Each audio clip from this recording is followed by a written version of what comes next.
It's natural. Hello. We're here.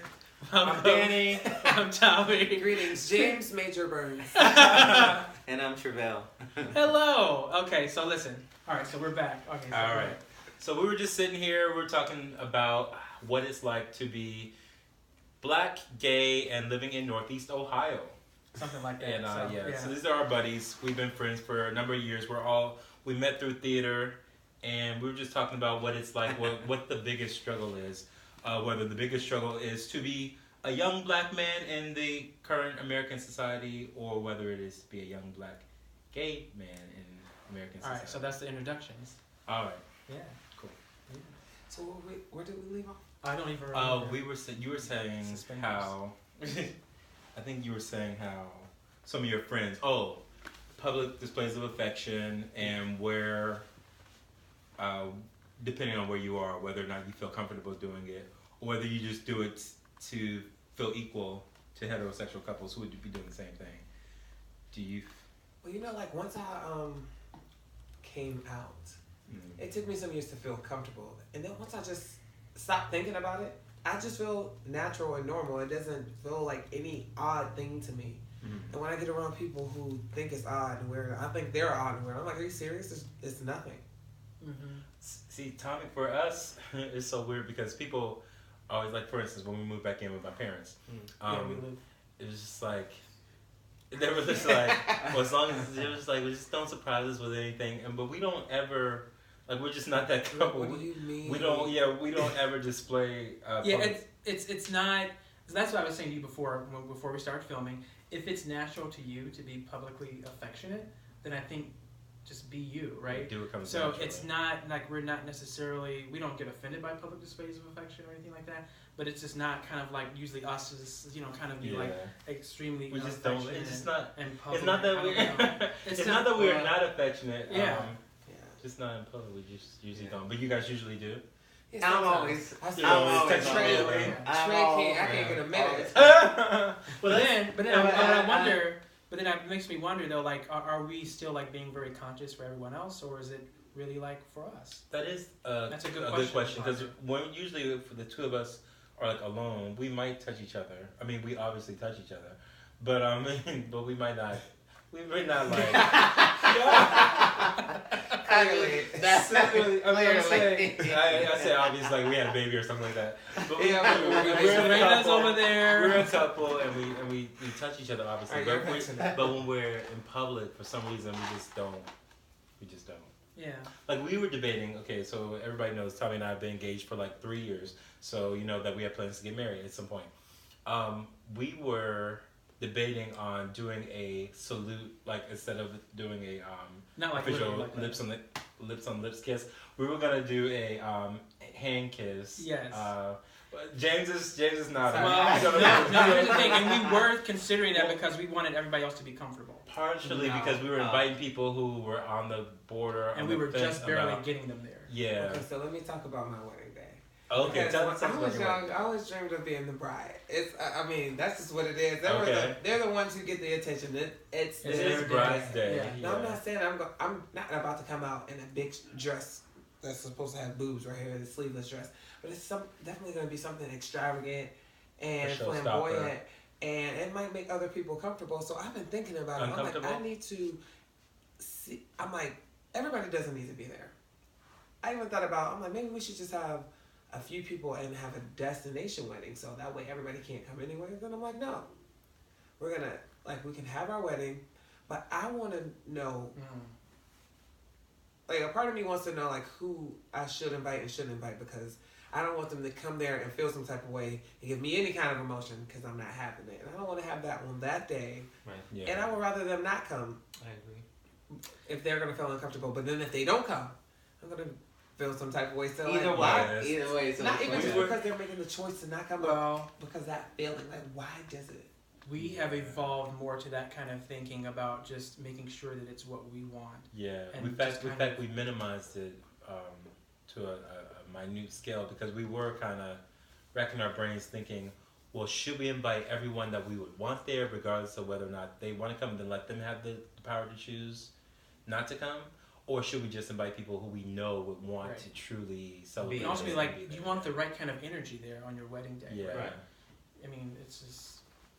And ultimately, I think you want people who's there to celebrate you. You know, right? Yeah, who would be happy for you, who would be not just to witness. Let's see. Oh, are they little kids? Are they my little friend? I won't say his name. But don't whisper though. I'm not gonna say his name, but he's getting married.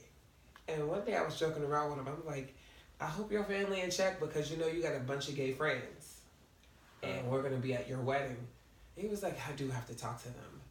And I'm just thinking like, wait, but if they're at a gay wedding, to tell them how he's straight. He's straight. Yeah, I don't think his family is those kind of people to be like. I feel like they're gonna be those kind of people to give us like the side noses. Yeah, but I never thought about that. Well, we've been friends. So Well, good for your straight friend for having gay friends and being able to integrate that. And I'm sad, or I don't know if I'm sad or hurt or upset, but I'm like, it bothers me that he even has to go and sit down with some adults and tell them how to act on his wedding day. Yeah. For this kind of reason. Yeah, but sadly enough, that is where we are. Hopefully, it won't be where we stay. I think we've come a long way in a few years. I feel like from the time that I acknowledged that I was gay when I was 27, that was like in 2011. So in 7 years, we've come a long way. I think a lot of people credit that to like President Obama when he, helped to push the legalization of gay marriage. And I think that probably had a lot to do with it because with the legalization of marriage, it kind of validated a lot of gay relationships, which I guess we do have him to thank for the credibility that he gave to us. Mm-hmm. But at the same time, beneath the scene, like beneath the surface, I feel like we were kind of obtaining those rights and kind of getting that respect little by little. I think he just kind of like pushed it to a whole nother level. Like the people who didn't think like we deserved to be married, it was because of their own insecurity, selfish and insecurity, and their feelings. Not even their religious beliefs. Some were like, some of them I understood. They're like, what I believe marriage is between a man and a woman. And even my gay friend said we should have something else to call. Maybe we should call it something else. Mm-hmm. And I felt like I'm like, you know what? I'm not even mad at that. But then I'm like, well, it's gonna be the same thing. Why can't it just have the same name? Yeah. Yeah, it's gonna. Yeah. Right, because it's ultimately the same goal. Two people becoming. I had a conversation with a minister, like it was about a week and a half ago, and he didn't know that I was gay, and he brought up President Obama and gay marriage. And I just announced, okay, first of all, you're talking to a gay man, so I was like, continue. I just didn't want to get too far out there. I wasn't going to come out. Yeah. And then, like, he was like, oh, no disrespect. And he was just like, well, just the very same thing you just said. He was like, I just think that from a Christian perspective, marriage is between a man and a woman. And I just brought up to him, like, the idea of Galatians 3 that says, in Christ there is neither male nor female. So marriage is... You looking at it, I feel like people who look at it that way, look at it from a shallow perspective. To me, marriage has nothing to do with religion. I know what religion says, but Yen is a woman named Yenny on Love and Hip Hop, New York. Oh, yeah. She got married, but she did not sign her marriage license. Mm-hmm. Everybody called her all kinds of names. But if you actually believe in the words you say you believe in, she took a vow before her friends and God. That's all that should matter. But not where we live. Yeah, you mean the state? If you don't sign that license, by law you're not married, and you will not get the credentials it means to be married. Or if that was why didn't she sign it? Because her husband was going to jail for 8 years. Yeah. Oh, she didn't want to have to be subject to him. I can't remember her exact reason. She just want to have a ceremony? Yeah. But not be married legally. Legally. Oh, okay. Like not knowing what was going to happen. But she got, it's layers to this thing because it's like there's state marriage, there's religious marriage. Does common law still exist? Common law, I think so. In some states. It's not a thing in all states. But if you were like together 7 years, then it's considered common law. But I don't know if it's the same for gay couples. Yeah. But marriage, when it comes down to it, it's a peculiar thing anyway, because there were societies, times past, where there were multiple people in a marriage. And then in our current society, you have single, like one husband to every wife, or one spouse to every spouse, I'll say. And I just don't know. I think I'm trying to bring into the conversation the question of polygamy. Like, okay, some people would say that since a man can marry a man now, should we allow multiple spouses? What do you say to that? Yeah. Yes. If that's what they want to do, they should be able to create something that's going to be able to benefit them all financially or by the state. And who are we to tell them no? How can I have the right to tell them no? I mean, there's some things out there that are going to get crazy. Yeah. You want to marry a horse? Okay, go ahead and marry a horse. But what you're not going to do is bring your horses into any establishments. Right. And I just feel like that's where my horse's anniversary. That's where it goes too far for me. Though. Yeah. I just feel like it's somebody is saying the same question I'm saying, like, who are we to say that's crazy? But and that's the thing that I definitely am just in a space of, like, it's not for me, because I know the struggle and where I've come to, and just like where we've been. It's like, I may not completely understand it, but it's like, you know what? That's the relationship you want. Like, this relationship you should be able to have. A man and a woman can get married whenever they want and get divorced immediately, all the time. People are abusing it. Yeah. It's not a moral thing. That's what makes me sick, when people act like they got these morals. You don't got no morals. You feel some kind of way and don't even really know why. Yeah. You just don't want us to be married. We need to be fair to all people. Like, we need to just be fair. Live and let live is something that's huge for me. When I was younger, I was very, religious, but like negatively religious, like very strict, and I was judgmental. I just, I felt like things should be I felt like people's rights, I felt like my interpretation of the Bible and my pastor's interpretation of the Bible was how everyone should have to live their lives. Like, and it wasn't until I think really that I came out as a gay man and realized that I didn't fit the letter of the law, that I realized that everybody who was born has the freedoms to choose how their life is gonna go. Yeah. Like, I just think that you really should. Like, even the government, they have us do X, Y, and Z, and to some extent that pushes it sometimes for me. It's like, I'm a free agent. Let me do, as long as I'm not harming another human soul, then I should pretty much be able to live my life how I want to. Like, vaccinations are almost like mandated, like in colleges or something like that. Just like,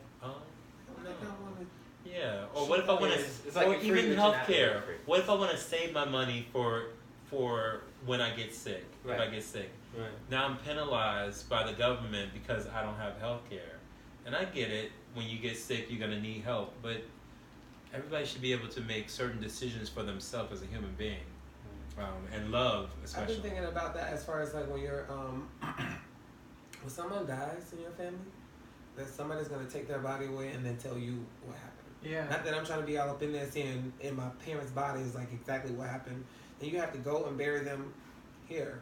I don't know if you could bury your parents in your backyard if you want. No. In some states, you can do private burials, but there are certain regulations that you have to adhere to. It has to be so far from a home. It has to be buried so deep. So many bodies have probably died in all these areas. And then if you're at the cemetery, you have to put them in a vault and like all these types of things. Yeah, we have regulations for things that I don't think ever should have been regulated. No. Sometimes it helps. It helps to keep an organized society, but organized society comes at a cost.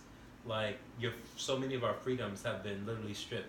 Like, Tom and I, we were living somewhere else in Ohio, and I had gone past 30 days without getting my tags on my car, and they pulled us over because my tags weren't the right color, obviously, and then they told me that they could have towed my car.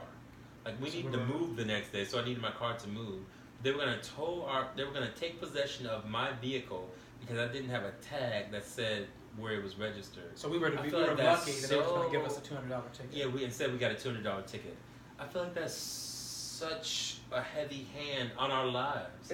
We had to stop traveling. Our schedule was interrupted that day because he wanted to stop us because we didn't do that. It's just unneeded regulation. I think it's right how so many men have to go to jail for not taking care of their kids. Oh. Or even, like, I can't stand when your license gets suspended for everything. Yeah. People, having a vehicle is more of a necessity than a luxury. It's just power. Maybe having an power move in the wrong places. It's just like it takes the rims studded out is a privilege, but having a vehicle is a necessity. Yeah, but you speak about fathers and their kids. I think that at the same time as we want government to pull back on their regulations, I think that we as just lay members of society, we need to step up in terms of our moral just like when something happens in your city, we just had a friend tell us, when a police officer gets killed, the other police officers are on it. But if it's your mom, they're not on it the same way. I'm like, so that's when our neighborhood needs to be on it. Yeah, we need to like when Meteor Man was getting beat down, you ever see Meteor Man? No, Meteor Man, yeah, and the whole neighborhood. Yeah, the whole neighborhood came outside. We need that. Yeah. We need that community feel. But we lost that. And there's so much fear. People are so afraid to get involved now. Yeah. It's just like that's not my business. People's pulled over on the side of the road, car stop. Yeah, their car stopped. There was a whole family. I'm just putting my gun because I'm scared. I'm sorry, I'm not going to shoot you. That's true. And everybody's buying a gun. Yeah. Everybody's buying it because they're like, I want to be able to defend myself against their gun. Yeah. It's just like, well, everybody got a gun. If nobody had a gun, then we'll all be okay. Well, no, because the government don't have guns. I want guns to defend myself. I don't want the government to have guns either. I want the government to shrink itself back to what it once was. Like, let's get a chief.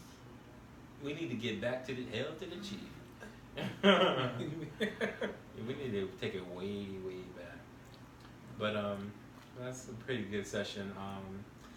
Any more thoughts on like what for you guys being in Northeast Ohio specifically?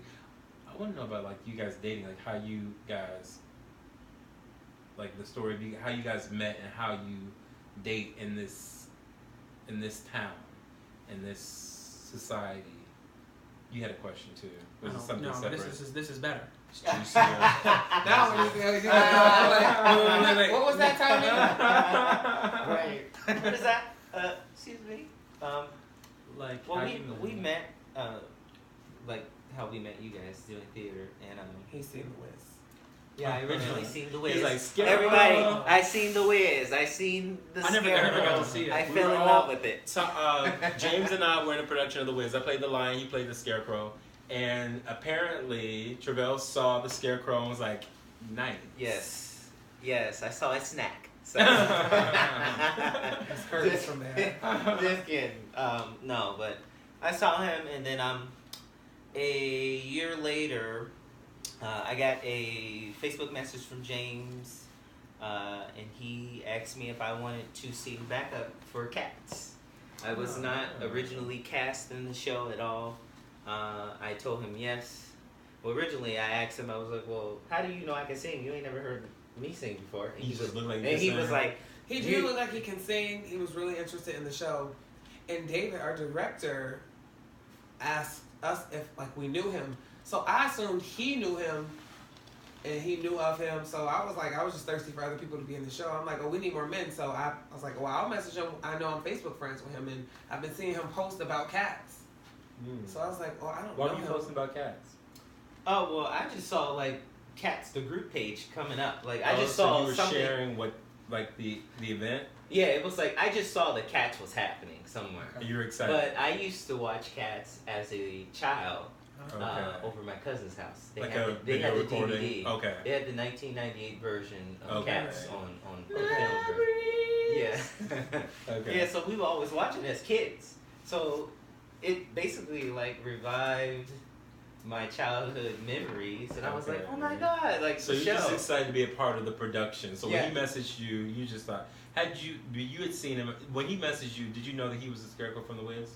Yeah, because he messaged me after I messaged him after I saw the show. Him, Josh, Destiny. I was saying, you messaged A few of us. Yeah, I messaged everybody. I couldn't find you for some reason. Message me. I couldn't find you I for some remember reason. when Trey ran up to me after the show and was like, "That was amazing." I was just like, "Thank you." Yeah, like, very nice. Yeah, very like, nice. Okay, so you're in the cast production, and when did you guys become a thing? Well, originally we weren't really. James was not into me. Okay. He was not having it, and the He's reason. the same age as my youngest brother. Yes. Okay, like, so it was the everybody. age. Trevail is a I'm little 20 bit younger I'm 20 years than old. James. And I'm 27. So there's a 7-year That's age gap.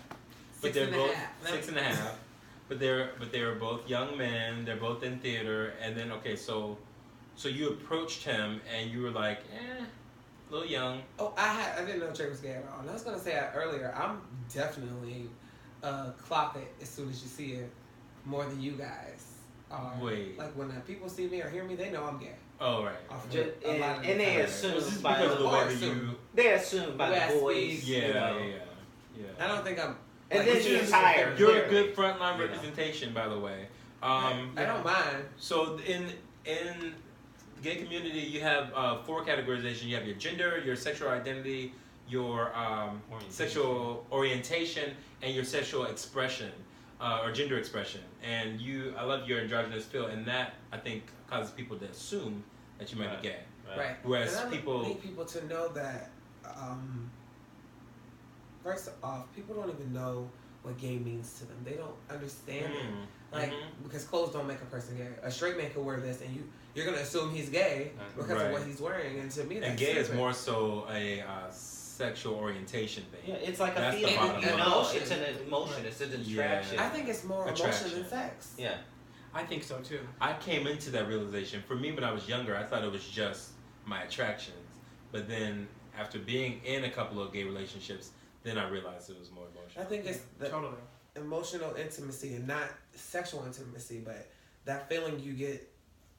That connection, the that love, love, if you want to the call it, or the compassion. the compassion, the empathy, the chemistry. That's, right. That's where if you have that with a male, that you're gay or bisexual. Yeah.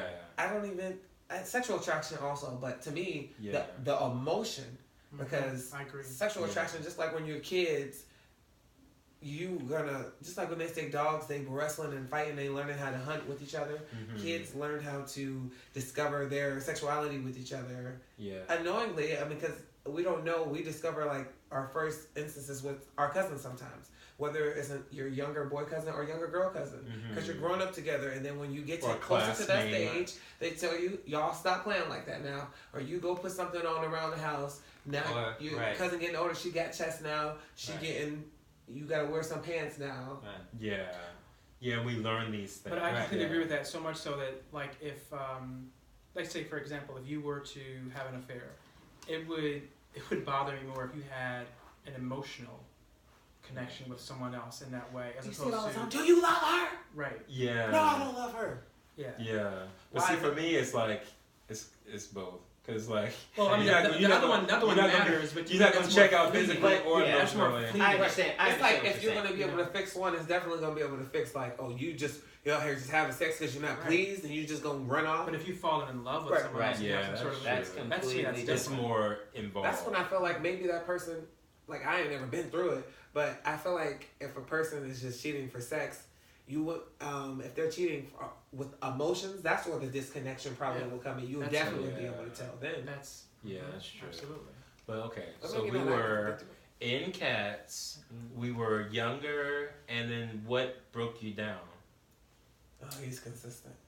He's consistent. So were you consistently messaging him? No. Just going places I where did he not know Trey was was. gay even after he started messaging me because he was No, so young. no. I was looking at him. Nobody as did. a child. Nobody did. Okay. Were you out Josh, no. were you out in life? No. Or No, at the time, no. So you I were- actually was very religious at the time. I was a Hebrew scholar. He came out on my birthday, call but we'll get myself. back to that. Oh. Yeah, I was technically a Hebrew scholar. I had taught myself how to read and teach Hebrew, and I was Do teaching you classes. still know? How Yeah. to? You need to teach me. Yeah. How to teach them. I was teaching classes on YSU's campus. My school, high school, YEC, was paying for the classes every Saturday for me to teach these older adults Wow. this language, and we were just dissecting scriptures and stuff like that. And And I'd been doing that for 5 years. And then the cats incident happened. And even during that time, I was already conscious of me trying to come out of this shell that I had always been in. Because for the past 2 years prior to cats, I was already conflicted within my own self while teaching these starting scriptures. to get the itch, you knew. Yeah. But I've always known. But I've always like suppressed. When did you first know? I mean, I was very, very, very young. And, you know, for all gay people, you don't really know the age. I can't, say the age. As far as I can remember. Gradually came on you when you were young. As far as I can remember. Always. Listen. Yeah, as far as I can remember. Young. Yeah. Which is young for me, you know. And kindergarten, I knew. That's I what didn't know kindergarten, the I definitely knew. It was that way for me. I didn't know definitely the knew. definition until third grade. I didn't know I was gay until college, but I knew the whole time that I've been attracted to God. I had to look back and be like, See, as a oh, child, you were gay. It was longed definitely for men the way I longed for women. But it was always the same. I was emotionally connected to men. Me really? too. And See, I didn't have that. wanted to fall in love with a man just like I wanted to fall in love with a woman. Right. But then it wasn't until I went to boarding school, and I didn't mean to interrupt, I'm sorry, I'll get back to that. It wasn't until I went to Sheridan Elementary, like my first year in Sound City School, that I was like, those kids know exactly what gay was, and they were telling me. And that's when I knew it was wrong, because I wasn't throwing little boy kissing other little boys at Boardman. But when I got to Sheridan and I told another little boy I liked him, it was like a bad thing. And then, he was obviously not gay. Oh, no. He wasn't. And maybe all of the other little boys weren't gay at Boardman, but maybe everybody was just free. I knew when I was in middle. Yeah. Free. Yeah, free. I remember I kissed a little boy on the bus in either kindergarten or first grade. And I kissed another little boy my brother ended up punching in the eye. His name was Muhammad. And would you believe when he went back to Boardman High School, they still went to the, I don't know. It's like John. Did you like it? Seriously. There's a lot of. I'm just trying to When we went protect back the to boys. Boardman High School, they both went to the school, and neither one of them were gay. What I tried to figure out was, the little, as we started to get a little older, and I was having instances with little boys, I'm like, why don't they have these emotions the way I do? It was just like. Not So you that we didn't weren't having realize. sex. So you didn't realize that you were different. You thought that boys just felt this way about boys. Yeah. Okay. Oh wow. But That's a totally different experience. The third grade and fourth grade, I was cursing like a sailor. Like you're like a young adult in the fourth grade. Wow. But it was like with this instance with this guy, and I'm like, we weren't having sex, but it's like I don't know what to call it. It's just like we're bumping and grinding. Around. We started to know what sex were. You get the sex talk in school. In that grade, so we knew what things were. Do you know if he grew up to become a gay? He's not gay. No, none of them. Wow, so they were just doing things with you. And I hadn't heard of them. Like every time I met a gay person, I would always wonder, like, well, you know him too? Did y'all know? Okay. And I'm like, why didn't they? Like, did they fight it, or are they still fighting it, or did they just? Well, you said this is before 10. Was this before puberty? Oh, yeah. Well, something flips because before puberty, I had all these girlfriends, and I was asking them to see their private parts, and that's how you were too. Same. Sometimes people flip. Did you do the same thing? I had a little girlfriend too. I like girls. But it was both. I dated every girl in my class. I never. And then puberty happened, and it was like radio silence. Yeah. Like I had no girlfriend. I didn't want to ask somebody out. But it continued for a matter of years though. Like we were friends. Like I felt like the two first. I used to call them the loves of my life. The loves. I used to call them the loves of my life.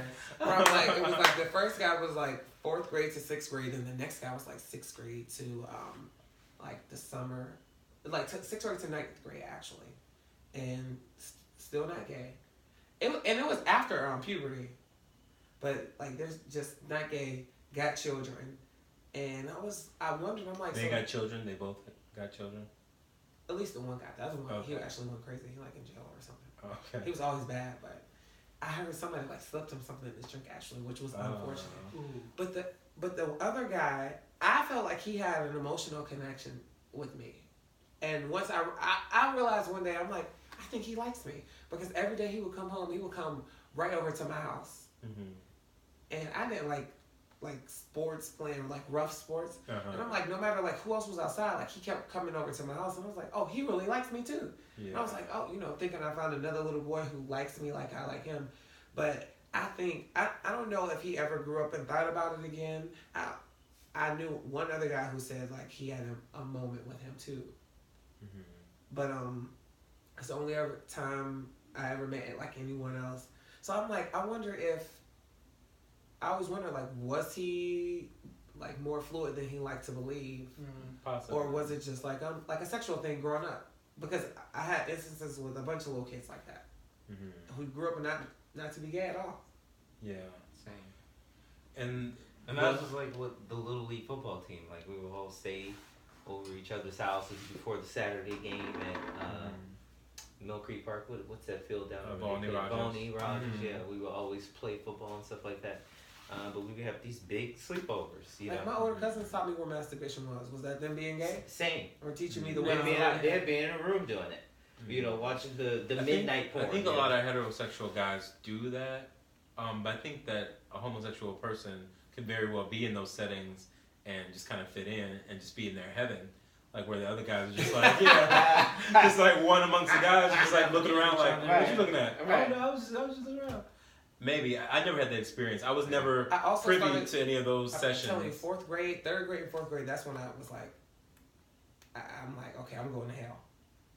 Really? That's because you started to... I'm like, I'm really into this stuff and they're not into this. What's the problem? So that's when you started to feel different. Yeah. Like feel I was already bad. being called gay before that. But not gay. When you started to feel like it was bad, like you were going to hell. That was like around 4th grade. Yeah, like 3rd grade, 4th grade, that first instance when that boy, like I remember it like it was yesterday. I punched him in the stomach. He just yelled. He was like, I don't want to say the other guy's name. He was like, James like, and for some reason, I don't know why, but I felt like it was, like when he screamed it, I felt like I was in danger. I was like, oh no, shut up. Yeah, because you can feel, it's like an impending doom. When I realized that I was gay in high school, well, I didn't know that it was gay. I just knew that I was attracted to guys. I just had this feeling. I was driving one day and I was thinking, life is about to get really, really hard. It was like a dark cloud came over me, and life did get hard. I understand that. Like, because little by little, my family started to find out, and it was just like, oh, everything's changing. I went from being highly admired, and you just kind of the jewel of the family. Yeah, the jewel of the religious circles. Yes. And then it's just like this dark cloud, and you just become like the black sheep all of a sudden. Immediately. And it's just like, what?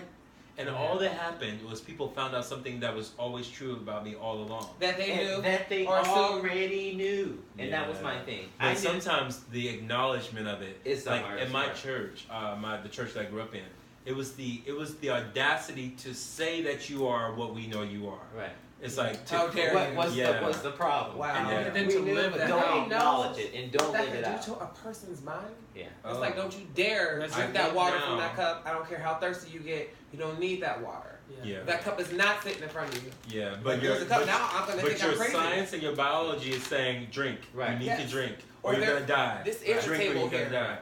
Yeah.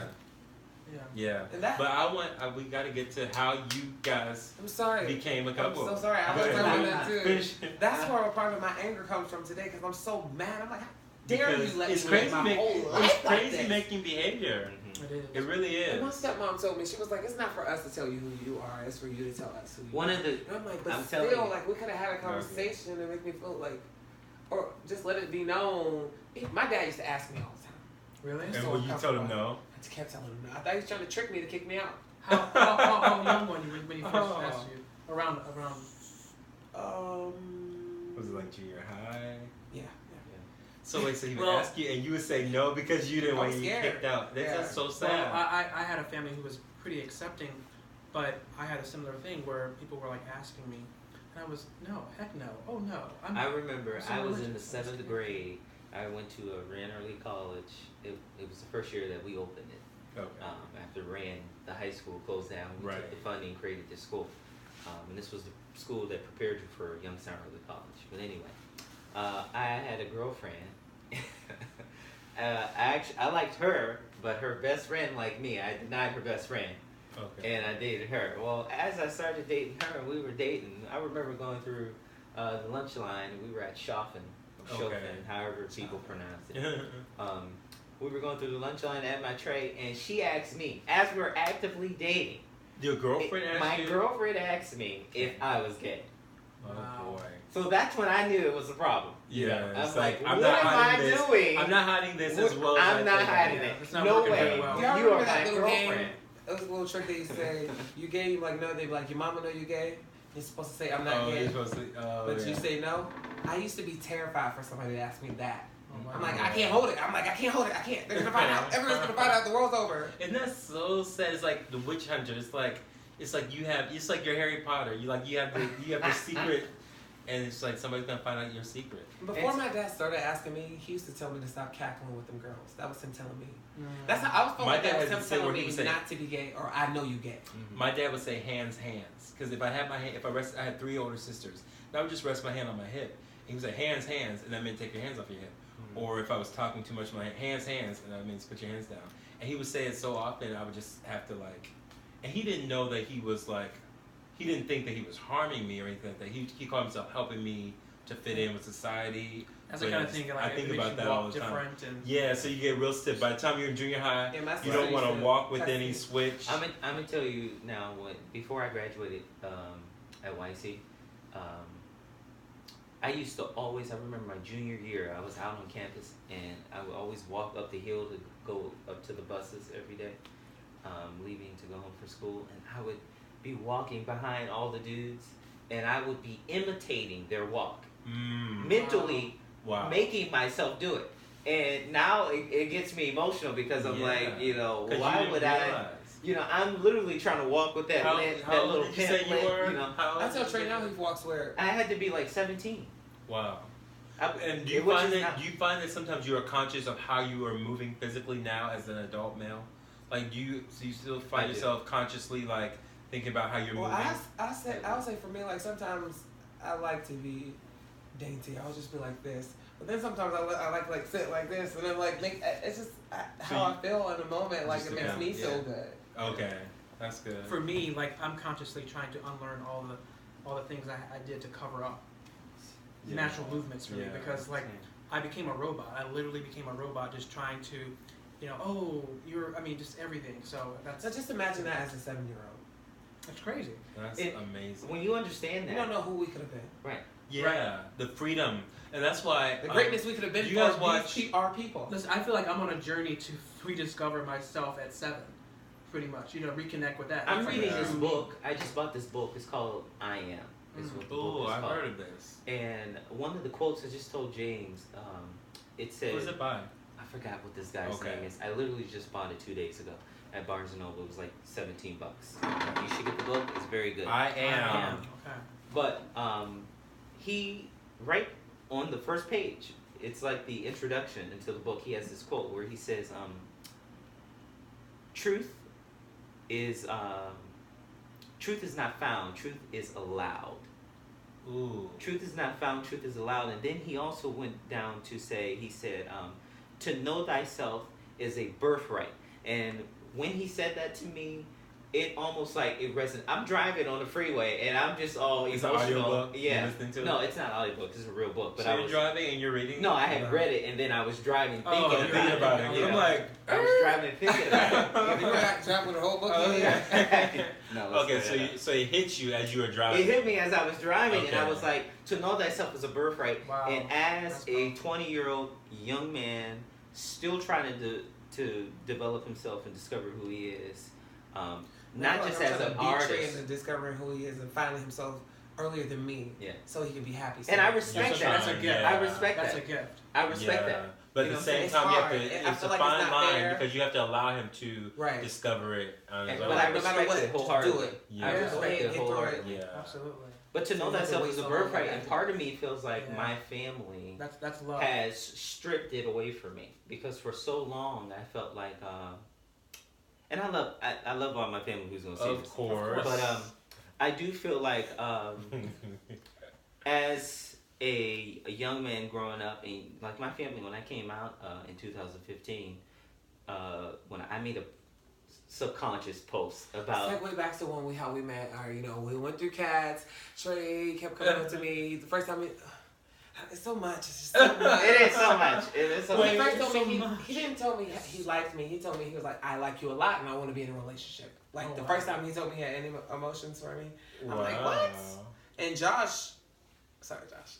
Josh was the one who talked him up into doing it. I was like, I don't know what you were thinking, but good job, Josh. But we were already talking though. We were talking for. But I didn't know Trey was into me until one day he said, you were like, he was like, you were in my dream. I was like, oh, okay. But then he was like, yeah, you were running around in it all night. I was like, because you didn't know that he was gay. Yeah. You went from not knowing that he was gay to him asking to be in a relationship with you. Yeah, I was like, I'm like, I told So him. it cut you off guard. Even though we were talking, we had been talking for some time. Okay. I was going to work. I was working at Trevail. We were texting each other. I was not looking at anything he said in any kind of context. But I thought he, but I, 18-year-old kid. But I thought he was though. Because James comes off. And I think a lot of people mistake that about James, because James is a loving person, so they might think that he's coming on to them, and that's not what it is. And he's just very friendly. Yeah. He's Are just to make people feel comfortable, so when it's time to get them together and not discipline them, but give tough love, they're like, oh, well, you know what? It has to be coming from a genuine place because That's he's good, been because you've trying to make me feel comfortable. sown those seeds. Yeah. Exactly. And I don't think it's manipulation, but I'm like, no, it is. Like, we got to get in here, get it tight quick, because we have a short amount of time to get this show on. to be perfect. So I was just trying to, like, I didn't know him, and I'm like, yeah, I was afraid he wasn't going to come back because people joined the show and quit. So what was it that, when did you shift your gears? You know what? When he told me how much he liked me, and I was like, well, that's nice, but I don't plan on being in a relationship for a year and a half. we were at. It was a Friday. So hurt. I felt bad. It was a Friday night. It was a Friday night, and we were at the Boxcar. We had just got done from rehearsal with Cats. Okay. And we were singing karaoke and everything else, and it was just us. And then, was it his birthday? No. This no. Okay. We sat. And, Josh was with us, and Josh left, and then it was just us two. We talked. Josh is all of our mutual friend. Love you, Josh. Yes. Yes. And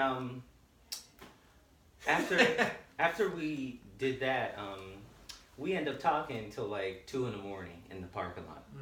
And we were just talking and basically it was just like expressing our feelings to each other and stuff like that. And then it was like on Chi Road from there. Like we just was chatting every day. All those parking lots. And and then to leave, that was like in August or July, and then to move all the way down, it's now October, and October 3rd, 2015 is when I came out.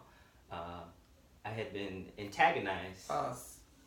Trey was coming to see me at my home, and he was driving his mother's car, and he was staying. And staying over? Like he would just be there for hours and then have to in your get mother's out. car. And she would be calling him. I had no idea that he was not out. I'm like, boy, if you don't get up and go home. So would you just ignore? No, be careful now. No, the reason why. No, seriously, the reason why I was doing that was because I was really struggling with myself in that time because I knew in my birthday. I knew in my heart. I knew in my heart. Talk about. Wait, what did he know in his heart? I knew in my heart that I no longer wanted to be the Bible thumper. Okay. Teaching the classes every Saturday. So you were kind of like... It was almost like a responsibility. Like, yeah, you had to get away from it a little bit. I had to get away from it. Okay. I had to get away from it. And the reason why is because I was conflicted. I had a class one Saturday before seeing James. And actually I saw James previous Friday. And then the next day on Saturday I had a class at 1 o'clock at the East Side Library. And I was there with my aunt, and we were teaching, and I started talking about love. Because after Cats really changed my life. It really did. Wow. David Gendry gave me the opportunity to find a coping mechanism that I've discovered ended up being my passion. To put on a leotard and put on a leotard and a wig and all this makeup and just come out the closet like that was hello. a very I'm sure it was a very therapeutic way for you to do that. It was very therapeutic. And it was an amazing show. You could put on it was one of the best shows that to be his first show. I like the way you put that because you really did. You got to put on a covering to come out. Literally. That's what theater did. It was for my me. shield. Theater became my shield from the storm that was around me. Because you were used to that church culture. You needed another shelter. You were kind of stepping out of your role in your family and your church, and you needed some other belonging. Right. And theater was your next belonging. And theater became that because I also identified with other gay males that were in the show. Yeah. Now, out of a cast of like 22, you know, there had to be at least like 5 gay people in the show, minimum, if that, you know. Yeah. But I was rediscovering myself, and I had taught that Saturday at my class. I was just talking about love, and I started expressing to the class who were full of older people. People who have the traditional Christian mentality, and you try to untrain that. We were talking about love, and I explained to them, I said, I see more love in what we would call the world, which is the theater realm, full of all of gay people. And when you talk about love, that support, that camaraderie, exactly, that unconditional connection. You know? Yeah. I said, I feel more love there than I do in this very room. I told them that Saturday. And saying that Saturday, I knew it would be my last time teaching that class. Wow. I knew it. How did you feel when you were I was devastated because that's all I knew for 5 years. Yeah. You know? So I was confused. I was so confused as a child. Lost. I felt lost. No sense of purpose at all. You know? Everybody thought I was the next big thing, and I was convinced I was going to be this pastor teaching all of these classes. And you still have all of those things. I know this is just a commercial break. You might be on a pause from teaching that class or from being in that particular religious circle, but all those gifts and those skills are something that you still have that you don't have to stop just because I'm a gay man who wants to learn how to read Hebrew and study the scriptures in that way, and there's a whole sect of people who would love to.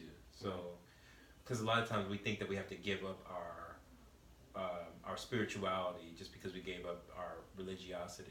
So, I just want people to know that you cannot teach your children to love the Creator of life while teaching them that the Creator of life hates you and will damn them to death. Hates you. Yes, that is the truth. Love. You know, He is love. That's not right. It's a contradiction. Very much so. And it doesn't make any sense. It doesn't make any so sense. They can't believe what they're saying. The Bible saying. doesn't even. It makes the Bible look stupid. Actually, it just unravels God to just this cheesy little hateful villainous guy. So you're thinking the whole life. I was like, well, you couldn't tell me Jesus loved me. And then it drives the individual to insane. They say that because they think that's going to control us to get back into a closet. Right. It does. Once you come out of the closet, fear-based thinking. It's like you come into a realization of yourself that you just cannot fold back into. At all. You get mad at all the gay men for getting married and having kids, and then coming out after many, many years. Yeah. But it's at least half their fault. Not all their fault. I want to say more than half their fault. Or the molestation of children. Go down with it. Or the molestation of children from people who felt like they could not have open relationships with people their own age, so they had to secretly touch people who they thought would keep secrets for them. Right. It's like, let people be free so that way we can be honest and healthy. Right. Yeah, but back to your story. Yeah, and I mean, it was just I had an epiphany. I literally did. That's my favorite word. Yeah, I had an epiphany. I was like, okay, well, I've been doing this. You know, I've had, you know, I've been with. It's gonna sound so bad. I haven't been with that many guys, but you know, I had sexual relations with that woman, with other little boys. Yeah. Since as far as I could. with them young men. With them young men. Okay. No, with other young men. You know, as far as I can remember, and long battery. Could you clear that? Yeah, I think it's still recording though. Yeah, you just have to. What do I have to push? Okay. We're still here. Hi. We're still here. Anyway, for as long as I remember, and it just allowed me to accept we'll go it. About probably another 5 more minutes on the. To truly accept who I was. So long story short, I just knew I had to make certain decisions for myself after that, and I knew my family wasn't going to be excited about that. Be nowhere near supportive as I thought they would be. And actually, when I came out on my birthday, or not my birthday, James's birthday. What a gift. That wasn't. It sounds so, lovey-dovey, but it wasn't like that. I had been in terrorized. Well, I told Trey I wasn't gonna date him because he was in the car. He kept asking me to date him. I was like, I'm not dating you. You ain't even out. Yeah. And surprise. Right. Good and for you. that wasn't on purpose. My father had been being very aggressive, and was approaching me for like 4 weeks straight about me being in this show full of gay people, and that was He didn't like it. He didn't see it. He refused saw it. He loved it. He refused Yeah. it. He hated it. So he came to me one day, and I was putting my nephew's clothes into the dryer, and he said, so I hear there's a lot of gay people in the show. I said, there's not a lot of gay people in the show. There's gay people in the show. He was like, so does any of them like you? I said, they all like me. And he was like, well, you don't have a problem with that? I said, no. Why would I have a problem with that? And he was like, so you don't have a problem with these gay people liking you? I said, no. He said, well, do you want to take a ride to Burger King? I said, yeah. He said, you hungry? I said, yeah, we can go to Burger King. So never got the Burger King. Still waiting. We drove to what Burger King on McCartney, sat in the parking lot. We sat there for 2 hours. Never got Burger King. Had a discussion about my life. Okay. So after being terrorized, for an hour and a half, I just came out to my dad. I said, listen, Dad, I'm going to tell you what you want to hear, because this is now the 4th time you've been to me in the last 3 weeks. So I'm gay. I just said it. I just said it. I said, Dad, I am gay. Okay. And after saying that, I felt relieved. You felt it. Okay. I felt relieved because my dad is the big, and he's always had to be that way. Cause he didn't punch you in your head. No, because his father was like that. Well, he ended up going off, He would argue. Yeah. Like he fussed. He was very, he was distraught. Okay. So he was hitting the dashboard and stuff like that. And he was like, that is sad. Let's take a moment to say, shout out to all the dads and the moms whose little boys have to tell them that they are gay, because we do realize that that's It's a not death easy. for them. That's like the death of a son, the death of who they thought that you were. exactly. That's their fault. Their the dreams. kids that they thought Their you were dreams. gonna have, Right. and the way that Right. you had them. That's But what now children you like, see Yeah. that life goes on. Life, Well, right. James, You didn't change. James just said something really important. What, I Jay? could be with any of your children. My mom could want kids, and I'm like, I'm not having kids. Married woman and still not have kids. She wants me to Yeah. have kids so bad so she can have the grandkids. That could be the death for her. She could be like, I'm never getting grandkids. Right. What if you got in a terrible car accident and lost your leg? In fact, when Trey came out, I told him, I said, in 4 days, call your mom and tell her that not only are you gay, you just found out that you have HIV. Or Did cancer. you That's tell how her? they Or react. cancer. Did you tell her? No, I didn't. It's you lose an ideal that you had of how they're gonna live their lives, but you didn't lose them. Right. They are who they always were. That though, Right. like you said, they're in denial. Even My though dad the for signs are there. years. My dad for years had a problem, and his brothers, my uncles, they had a problem with me not playing sports anymore. When I went to Youngstown Early College, because Youngstown Early College doesn't have their own sports team because they're located on YSU's campus, Yeah, they don't have your home school is like East or Cheney or something like that. Well, me getting an associate's degree, trying to graduate college and high school by 12th grade, didn't have time to play sports. Right. Sorry, Yeah. But for Let alone- some men who they think that they equate that with masculinity. Especially He if does. they, Where- especially My if they dad suspect that their does. son is gay. And my dad does because he was That's number where we get one. into the question like, what is a man? Yeah, He was Well, number guys, one. I feel like our camera is going to disintegrate. So I'm going to stop it so it Our doesn't phone. stop itself, and we will continue either this discussion or a similar discussion with the boys on the couches at a later time. We're going to continue talking, but we're going to dismiss ourselves from the video. Any last words for the video? Just last words for coming out. I still want to hear the rest of the story. We'll maybe give you guys a summary next time. Oh yeah, we can definitely use. But this has been Danny and Tommy and listen. Wait. and Yeah. James Major Burns. and Trey. okay, and listen. Just love each other, and I think it was a very important point. I mean, I think that not only do people have to mourn the vision that they think that their children or whoever, and that's whether a person is gay or whatever, parents have a vision of what they think their kid's life should be like. So just accept who people are and just keep loving. So Keep that's all I have to loving. say. And on that note, if I can get off the couch. Oh, Bye Bye, you guys.